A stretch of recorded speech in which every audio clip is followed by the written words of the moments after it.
Ayan, gagawa na naman ako ng aking version na spring onion ginger oil. Ayan, nahiwa ko na kasi yung iba. Ewan ko kung gaano karami to, parang 1/4 kilo yata. Nahiwa ko na yung iba. Tapos yung ginger, nagudgud ko na yung ginger, nandito siya oh. Dito siya, nilagyan ko muna ng asin. Kasi yung asin parang ang hirap tunawin. Tapos mag-init ako ng oil dito mamaya. Wala pa yan kasi maghiwa pa ako ng spring onions. I-separate ko yung ulo at saka dahon kasi mas mauna yung dahon. Mas mauna yung yung dahon madaling maluto. Nandito yung aking spring onion.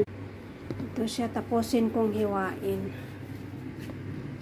Naumpisahan ko na siya. So, mana nang hiwa mana. Ang dami nito. Pero pag nakatikim na to ng maraming oil, wala na, ano yan, kunti na lang. So, my own version, kanang ready to use na siya ba? Ginger, spring onions, oil. Kailangan initin ko muna to.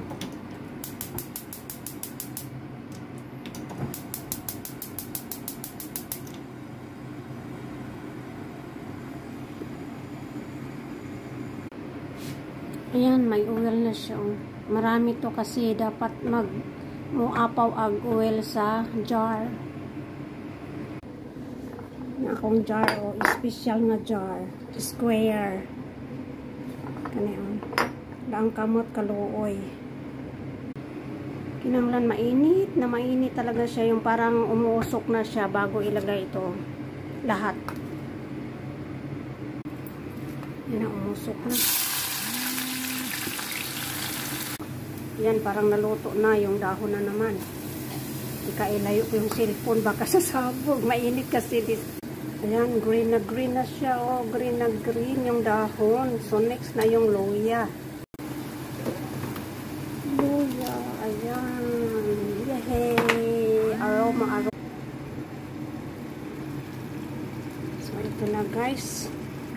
Lutong-luto na siya. Umalabas na yung kanyang very smell good, aroma, masyado aroma. Ito na, puno na siya, hindi nagkasya.